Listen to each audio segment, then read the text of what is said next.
5 minute অপেক্ষা করো, আমি রেডি হয়ে আসছি। তুই না বললি যাবি না? মুখ ফসকে বেরিয়ে গেছে। ঠিক আছে, তাড়াতাড়ি রেডি হয়ে আয়। কথা শেষ হতে না হতেই দিলাম এক দৌড়। রুমে এসে রেডি হতে লাগলাম। এখন আমার পরিচয় দেই, আমি আবির হাসান নিলয়। অনেকেই জানে, তারপরেও বললাম। 2 ভাইয়ের মধ্যে আমি ছোট। আর আব্বু বিজনেসের জন্য অনেক সময় দেশের বাইরে থাকেন। রেডি হওয়া শেষ, তাই বাইরে এলাম। এত তাড়াতাড়ি হয়ে গেল? আমি কি তোমার মতো নাকি যে সারাদিন সাজুগুজু করতে হবে? আম্মু, আমি কিন্তু তোমার ছেলেকে এখন পিটাবো। এত রাগ দেখিয়ে লাভ নেই, এখন চলো। আরে একটু দাঁড়া। আবার কি হলো? তোর রহিম চাচাকে বলতে হবে না? সেটা বলবো, তুমি আগে চলো। কিন্তু কোনো কিন্তু না, দেরি হয়ে যাচ্ছে, চলো। আর কোনো কথা না বলতে দিয়ে গাড়িতে উঠতে বললাম। এদিক দিয়ে রহিম চাচাকে বললাম আমরা মামার বাসায় যাব। গাড়িতে ওঠার পর গাড়ি চালাচ্ছি, এমন সময় আম্মু বলল। নিলয়, বলো। তোর মামার বাসার কথা বলে তুই এত খুশি হস কেন? ভালোবাসার জন্য। ভালোবাসা মানে? আরে মামার বাসার প্রতি একটা আলাদা টান আছে না? তুমি তোমার ভাইকে ভালোবাসো না? অবশ্যই বাসি, কিন্তু তুই কাকে ভালোবাসিস? কেন, তোমার ভাইয়ের মেয়েকে।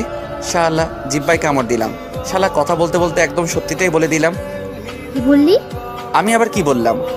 ওলে বাবু, তুই জানিস না কি বলছিস? আমি কি করে বলবো? তুই কাকে ভালোবাসিস?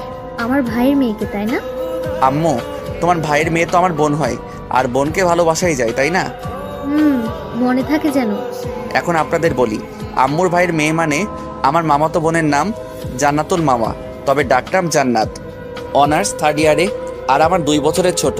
ছোটবেলা থেকে আমি ওকে ভালোবাসি। সবাই আমাদের মামাতো ভাই বোনের চোখে দেখলেও আমি ওকে সবসময় অন্য চোখে দেখছি। যখনই আম্মু বলতো মামার বাসায় যাব, ঠিক তখনই মনের ভিতরে একটা অজানা ভালো লাগা কাজ করা শুরু করে দেয়। আজকেও বিপরীত নয়। জান্নাতের সব থেকে ভালো লাগে ওর চোখ জোড়া, একটা মায়া ওর চোখে, রাঙা রাঙা চোখ। অনেকবার ওকে বলতে চেয়েও বলতে পারিনি। ওর চোখ দুটোর দিকে তাকালেই সব এলোমেলো লাগে। জানি না জান্নাত আমাকে ভালোবাসে কিনা, তবে আমি বাসি, অনেক বেশি ভালোবাসি। এই যে মিস্টার দেবর, শুনছেন? বলো। কি এত ভাবছিস? তেমন কিছু না। তোর ভাইকে কল দিয়েছিস? ভাইয়ের বউকে বলো। পরিতা, তুই কল দিসনি? আম্মু, ওকে বলছি আমরা মামার বাসায় যাব। তাহলে ঠিক আছে। মামার বাসায় এসে গেছি, এবার নামো। গাড়ি থেকে নামার পর আমি গাড়িটাকে পার্ক করেই বাসার ভিতরে চলে এলাম।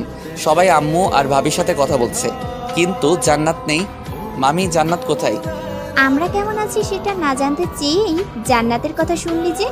ওর থেকে তোমাদের কথা শুনে নিব। এখন বলো, তিনি কোথায়? কলেজে গেছে। আসবে কখন? আর কিছু সময় পর। ঠিক আছে, আমি রুমে গেলাম। জান্নাতের রুমে এসে ফ্রেশ হয়ে শুয়ে পড়লাম।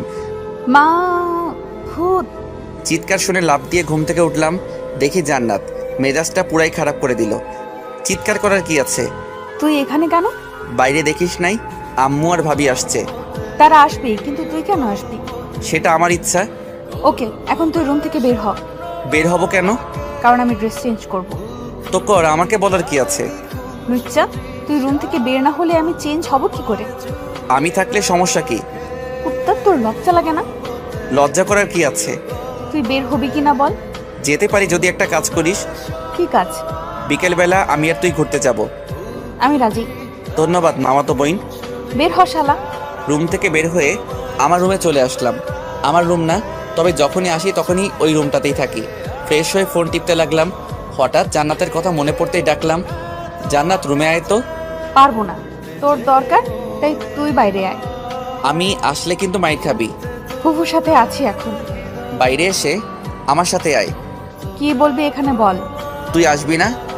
না। আর কোনো কথা না বলে জান্নাতের চুল ধরে রুমে আনতে লাগলাম। এটা অবশ্য আজ প্রথম না। যখনই আমার কথা শোনে না তখনই এমনই করি। রুমে এসে, কুত্তা, আমার বুঝি ব্যথা লাগে না? আর আমার বুঝি কষ্ট লাগে না? তোর আবার কিসের কষ্ট? এই যে তুই আমার কথা শুনিস না। তোর কথা আমি শুনবো কেন? তুই কি আমাকে এখনো বুঝিস না? তোকে নতুন করে বোঝার কি আছে? বাদ দে, তুই যা। কি বলতে চাইলি বল। আমার ফোনে চার্জ নাই। তাহলে তোর ফোন দে, আমি চার্জ দিচ্ছি। না, তুই চার্জার দিয়ে যা, আমায় তাতেই হবে। ঠিক আছে, আনছি, অপেক্ষা কর। এই নে। আর রাতে কিন্তু আমার লাগবে। কেন? তোকে বলবো কেন? না বললে পাবি না। আরে কাজ আছে। কিন্তু কাজটা কি? হারামি, আমার ফোন চার্জ দেওয়া লাগবে। সেটা বললেই পারতি। হুম। আর খাবি না? না খাইলে খাওয়াই দিবি? আমার ঠেকা পড়ছে তোরে খাওয়াতে যাব। তাহলে বললি কেন? ফুপাতো ভাই তাই বললাম। দুপুরে আমি খাবো না। ঠিক আছে, মাকে বলছি তুই খাবি না। জান্নাত চলে যাওয়ার পর আবার ফোনে গেম খেলতে লাগলাম। কিছু সময় পর বাইরে থেকে মামি ডাক শুনে রুমের বাইরে আসলাম। আয় খেতে বস।